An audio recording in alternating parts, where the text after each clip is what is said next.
E o ex-assessor do ministro Alexandre de Moraes no Tribunal Superior Eleitoral, Eduardo Talhaferro, disse ao jornalista Cláudio Dantas que a Polícia Federal estaria sob influência direta do magistrado.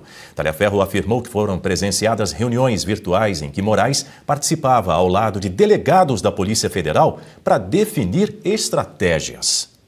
Que existe proximidade muito grande entre todos os judiciários, né? Entre TSE, STF, STJ, CNJ, Tribunal de São Paulo, Tribunal de São Paulo, todos eles, muitas pessoas ali grandes, pessoas que foram Procurador-Geral de Justiça de São Paulo, todos eles frequentavam o gabinete de Alexandre de Moraes. Então, existe uma grande proximidade entre essas pessoas. São nomes que só trocam de gabinete. Uma hora é juiz auxiliar do ministro tal, outra hora do ministro tal, uma hora é secretário do presidente da presidência do TSE, outra hora está no CNJ, outra hora está no STJ. Então, é uma rotatividade de pessoas já conhecidas, tá? De grande familiaridade de Alexandre de Moraes, visto que ele pertenceu à instituição Ministério Público de São Paulo, e tudo isso mostrou para mim que ali era um meio contaminado. Sequer eu poderia fazer alguma coisa dentro daquilo. Polícia Federal, então, esquece. A Polícia Federal, eu presenciei que ela está em poder de Alexandre de Moraes. Tive reuniões virtuais, remotas, entre eu, Moraes, Schor e o próprio Ayrton, para traçar estratégia. Eu nunca vi um juiz traçar estratégia com um delegado de Polícia Federal. Entendeu? Estamos de volta aqui, repercutindo esse assunto, porque, doutora Kátia Magalhães, é mais uma denúncia que Eduardo Talhaferro acrescenta a esse escândalo da Vaza Toga. Disse ele, a Polícia Federal está em poder, está nas mãos do ministro Alexandre de Moraes. Só trocavam de gabinete. Essa frase de Eduardo Talhaferro foi lapidar para mostrar de vez que a nossa republiqueta, que isso que a gente conhece como Nova República, caiu, e caiu faz tempo, porque quando autoridades só trocam de gabinete, pessoal, isso significa que as competências, a esfera de atribuições, as esferas distintas de atribuições de cada tribunal, das atribuições dos policiais, das atribuições do Ministério Público, já que ele citou Procuradoria, essas atribuições desapareceram. Todos esses figurões do Judiciário e do Ministério Público e da Polícia se tornaram elementos de uma mesma geleia de promiscuidade, todos a serviço de interesses pessoais, e todos mesmo, e Talhaferro citou nome e sobrenome, STF, STJ, eu comentei mais cedo, uma decisão teratológica do STJ, exatamente para beneficiar o modus operandi Moraes de sair à caça das provas, de abandonar a sua inércia do judiciário, STJ, CNJ, olha que escandaloso, que deveria ser o órgão de controle, o órgão fiscalizador, de controle externo do judiciário, é mais um partícipe dessa turma toda, dessa turma que se une para delinquir. Aqui eu não estou caluniando ninguém, nós temos provas diuturnas de delitos dessas pessoas, crimes contra a administração da justiça, crimes de abuso de autoridade, são crimes em série, já há 6 anos, o país não aguenta mais viver sob o comando, sob a incerteza, a insegurança jurídica de togados que verdadeiramente usurparam os demais braços estatais, os outros poderes, legislativo e executivo, para comandar esse país e comandar segundo os seus próprios caprichos, aparelhando uma máquina estatal inteirinha para satisfação dos seus próprios desejos.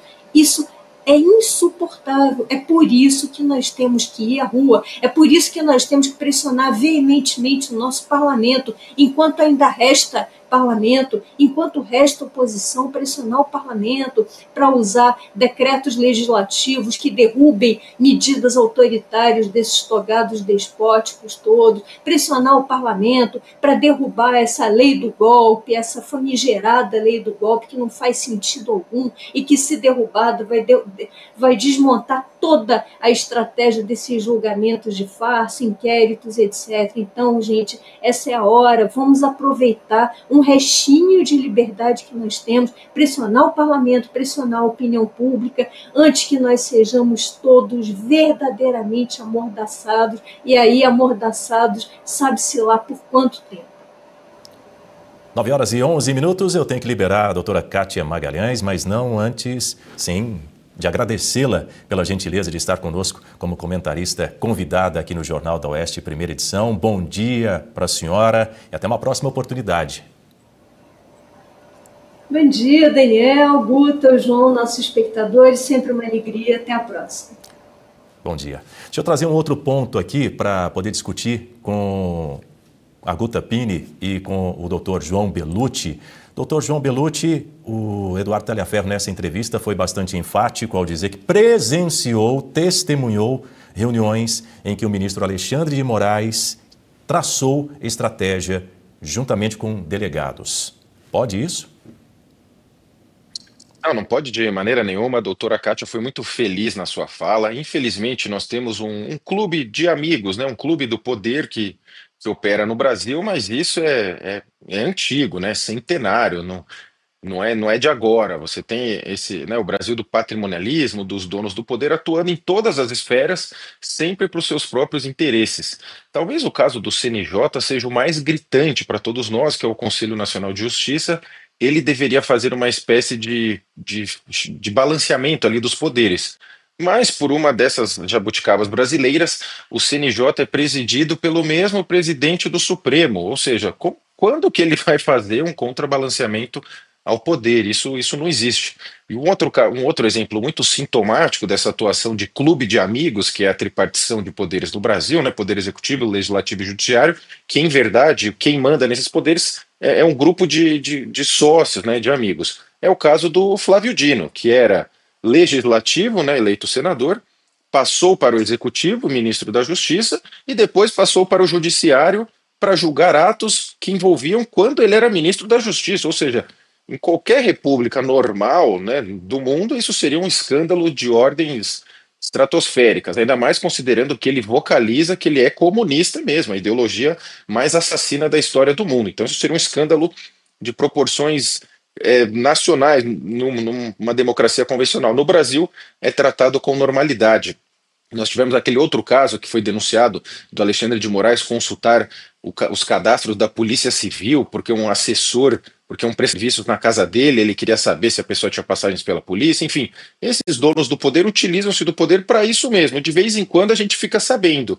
Espero que cada vez mais a gente tenha ciência desses atos para ficar bem claro para todos. Não se opera uma república no Brasil, uma república democrática. Você tem sequestradores do poder, usurpadores, como bem falou a doutora Kátia, e eles vão trocando as posições.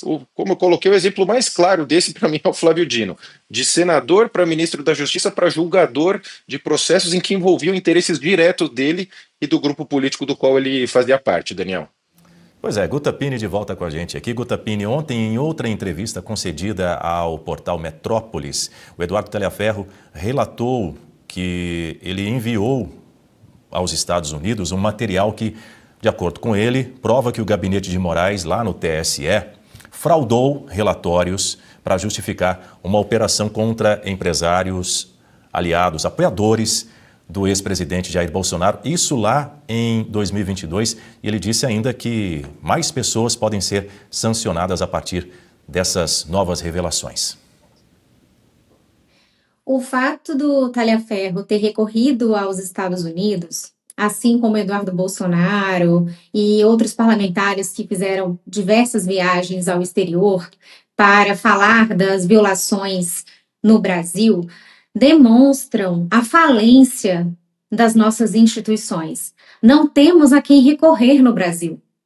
Precisamos de outros países, precisamos buscar auxílio fora, porque aqui dentro não temos a quem recorrer. Ele falou que presenciou uma reunião com o ministro Alexandre de Moraes e o delegado da Polícia Federal, Fábio Shor, aquele que foi citado pelo deputado federal Marcel Van Hatten na tribuna na Câmara, sob a acusação de ter elaborado relatórios fraudulentos no caso de Felipe Martins. Vejam só, que acusação séria, que questão gravíssima que precisa ser apurada e que não foi. Quem ficou sob a investigação da Polícia Federal no Supremo Tribunal Federal foi o deputado federal Marcel Van Hatten, porque não temos a quem recorrer no Brasil. É uma falência das instituições, é uma falência do nosso Estado de Direito. Isso sim é atentar contra o Estado de Direito, contra a democracia. Quando nós não temos mais a quem recorrer, as instituições estão todas comprometidas. Um verdadeiro absurdo, não temos a quem recorrer. O que fazer agora?